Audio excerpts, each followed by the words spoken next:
நாகை மாவட்ட கழக செயலாளர் இல்ல திருமண விழாவை நடத்தி வைத்த பின் முதலமைச்சர் மு.க.ஸ்டாலின் உரையாற்றி வருகிறார். அந்த காட்சிகளை பார்க்கலாம். தமிழ் மொழிக்கு செம்மொழியின் அந்தஸ்தை பெற்று தந்திருக்கிறார்கள்.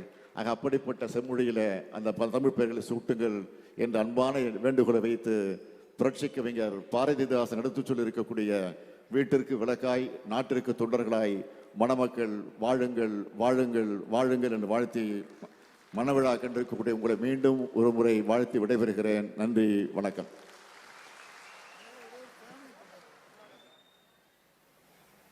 ஆக அந்த பிறந்த நாள் முடிவுற்று 2 நாட்களுக்கு பிறகு என்னுடைய தாய் மண்ணாக விளங்கி கொண்டிருக்கக்கூடிய இந்த மண்ணுக்கு வந்திருப்பதிலே நான் மிகுந்த மகிழ்ச்சி அடைகிறேன். நம்ம கௌதமனவர்களை பற்றி சொல்ல வேண்டும்னா சொல்லிக்கிட்டே இருக்கலாம். எல்லாரும் சொன்னாங்க, பேசுனவங்கெல்லாம் சொன்னாங்க. பேசுனவங்களுக்கும் தெரியும், பேச பேச வாய்ப்பு நேரம் இல்லாத காரணத்தால் பேச முடியாமல் இருக்கக்கூடியவங்களுக்கும் தெரியும், இங்கே வந்திருக்கக்கூடிய உங்களுக்கும் தெரியும் கௌதமனை பற்றி எவ்வளவு ஸ்பீடாக இருப்பாருன்னு உங்களுக்கு தெரியும். நம்முடைய தோழர் முத்தரசன் கூட பேசுகிற போது குறிப்பிட்டு சொன்னார்,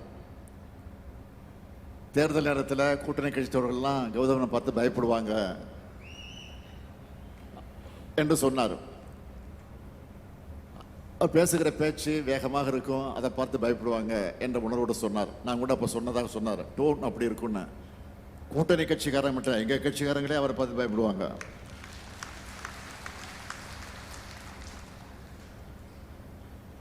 ஏனென்றால் பல நேரங்களில் இந்த மாவட்டத்தை சார்ந்திருக்கக்கூடிய சில தோழர்கள் இடத்துல தலைமை கழகத்திற்கு வந்து அறிவாலயத்திற்கு வந்து கௌதமனை பற்றி புகார் சொல்லுவாங்க. உணவு பரிமாறக்கூடிய அந்த வகையில்